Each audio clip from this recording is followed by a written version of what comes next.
A lot of movie YouTube channels out there, they like to take this time to break down the best and worst movies of last year and then make another video on upcoming movies that they're looking forward to this year, and it's just a list and then another list and another list. And I figured, you know what? For the first video of this year, let's do something that I just truly love to do. And what I love doing is taking dumps. That's right, folks. New year, new dump.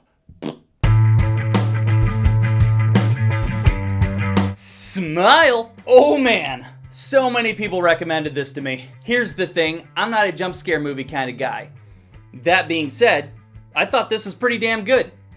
Even though it may be jump every 10 minutes. There's a very small amount of time they dedicate to setting up the story, and it's just go time. This therapist has a new patient who is freaked out.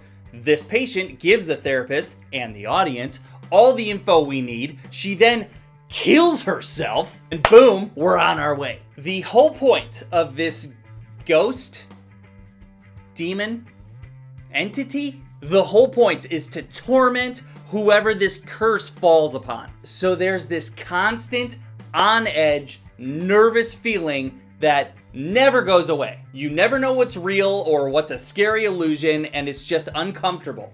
It's uncomfortable. But hey, it's effective, and I was freaked out and tense for most of the time. The camera work was good, the effects were good, the acting, this actress, what a performance. I don't really know who is this girl? Sosie Bacon. Sosie, S-O-S-I-E. I don't know, I haven't heard the name Sosie before. And Bacon, what, like Kevin Bacon? Oh yeah, it's Kevin Bacon's daughter. That explains everything. I felt for her nonstop.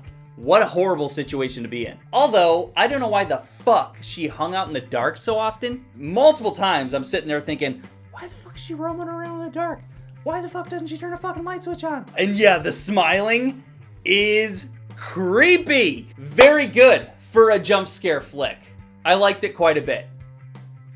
The Glass Onion. This is the sequel to Knives Out. Unfortunately, I wasn't a huge fan of Knives Out. I'm sorry. I just kind of predicted the whole movie in the first 15 minutes.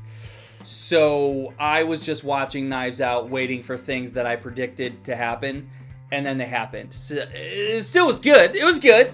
I just thought it was predictable. Now, Glass Onion, I did not find predictable, and I thought it was way better than its predecessor.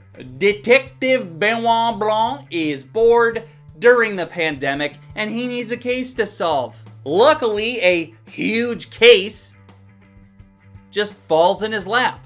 It literally is a case. There's a rich tech mogul that's gathering his best friends for a murder mystery. But there's a real death that needs to be solved, and Blanc is there to take on the case. The mystery itself I thought was pretty great. It's multi-layered like an onion.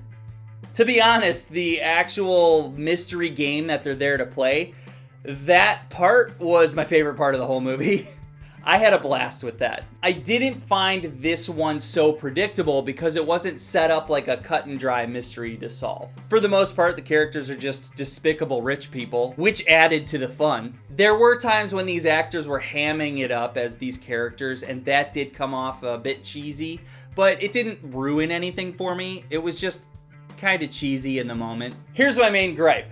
This takes place during 2020, during the pandemic, and at this point, it's 2023, and I'm just fucking over it. There's just so much commentary about the pandemic and jokes about the pandemic. I watch a lot of stand-up comedy, so most of this shit has already been said. And the first time, it was funny. I hear these characters talk about COVID, I roll my eyes, we move along with the movie. Anyway, Glass Onion was a lot of fun, and it was a good murder mystery. And as much as Detective Blanc sounds like Foghorn Leghorn, he is a great character. I'll take more sequels, bring them on. Let's just move forward from the COVID stuff, huh? I know it sucked. I was there. I don't watch movies to be reminded of that. Pinocchio! My man, Guillermo del Toro, does not disappoint. He delivers us the non-Disney version of Pinocchio, and it's stop motion animation. And this is definitely a darker version of the story. I don't know if it's like from a book or something. I'm not very Pinocchio savvy. Somebody let me know if there's like a Pinocchio book that he drew the story from. I'm sure there is. We all know that Geppetto makes a boy out of wood because he lost his son. But this straight up shows you how it happens, and it shows you the grief that he goes through, and this depression that leads up to the point of building himself a new son. Plus, it's World War I, Italy. Those were not happy times, folks. Not a good time to lose a son. This story goes way deeper than I anticipated, and by the end, I really liked it. There's a narrative about loss and grief, and it stuck with me as Geppetto learns to accept the death of his son, while also coming to terms with the fact that he has a new son, Pinocchio, this wooden child. And that this wooden child is a completely different person from the boy that he lost. It's pretty sad shit, and it's told in a compelling way. Not to mention, it's stop motion animation, which is so admirable to watch. There's this underwater scene, and I found myself in awe, more so with how they made this versus how they made Avatar 2. Think I prefer Guillermo's way of water. I will say there's a few songs, and as a guy that's not really a musical guy, they were totally fine. Short and sweet. Had a slight nitpick. I was a bit annoyed sometimes by Pinocchio's blind innocence, but I know that that comes with the territory, so it's fine. Surprisingly good movie. Really enjoyed it. Poolhall Junkies. Holy shit, this movie's bad. It's from 2003, and you can tell that it's a result from the mid to late 90s hustler movies like Rounders, but the really, really cheap version of Rounders. Same formula, but worse in every way. This dude plays pool, and he's this prodigy that wants to go legit and be a pro, but he was brought up on the streets, and he's raised by this knockoff mobster. And they hustle people for money, pretending to be bad at pool. So the main dude and the knockoff gangster, you know, they part ways and you got your movie.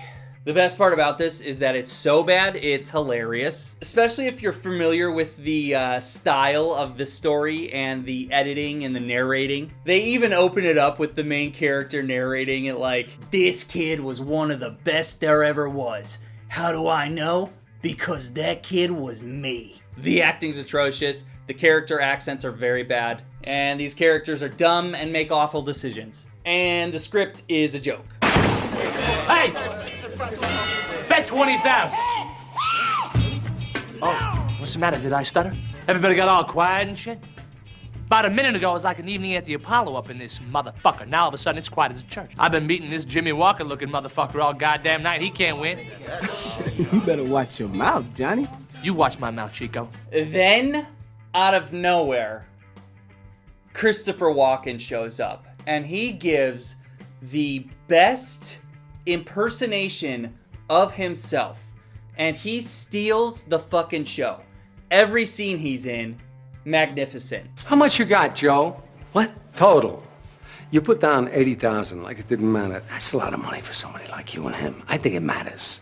What's the difference? I'm a millionaire. That's the difference. I lose 80, I get another 80. For me, it doesn't matter. See, I think it's you who's sweating this. The both of you. Christopher Walken being the best version of Christopher Walken. Fucking bravo. Bravo. I will warn you though, the first 10 minutes, there is a radically offensive conversation. It was barely acceptable in the early 2000s, and it's cringy as fuck now. I say just cringe your way through that, and then sit back and enjoy the mess. You're gonna have a great time with how bad this is. Troll! Humans are fucking around again, doing some digging into the Norwegian mountainside. Guess what? They woke up a giant troll. This is a straight up creature feature. If you know me, you know how much I love a creature feature. Now, being within that genre, this movie does lend itself to predictability. and common monster movie cliches. It's kind of surprising that the first 20-30 minutes are almost beat for beat Godzilla from 1997.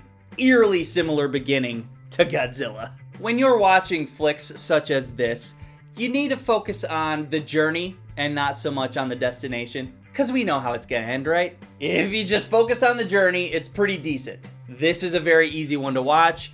It's by the book, but the characters are very enjoyable. And I thought the troll was really cool. Got some cool troll stuff going on there that I never really thought about. Also, by default, the background is the mountains of Norway. So it's a beautiful movie. A beautiful mountainous backdrop with a totally fine troll movie on top of it. Now, if you're gonna go out of your way to watch something troll related, I recommend the movie Troll Hunter. It's similar, and it takes place in the same location, which is odd, but it's rooted more so in troll folklore, so you're kind of learning about trolls the whole time.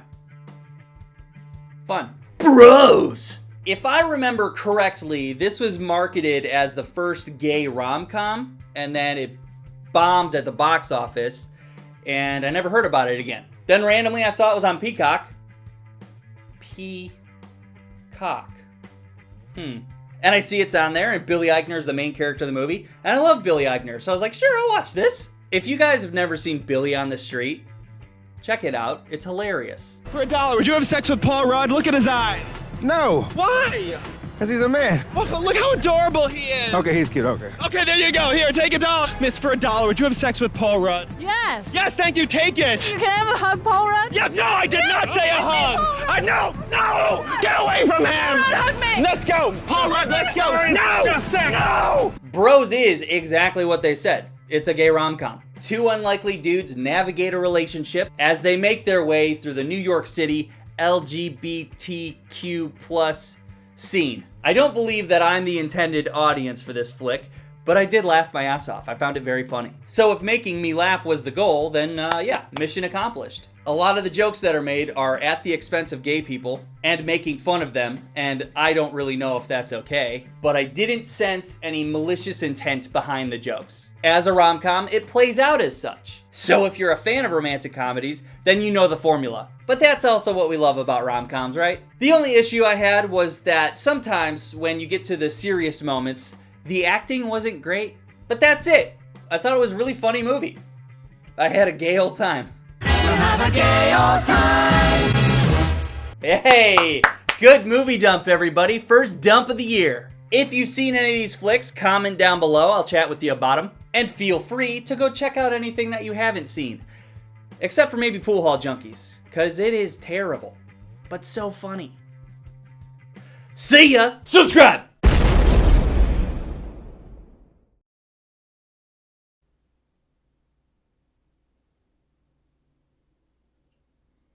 Ah!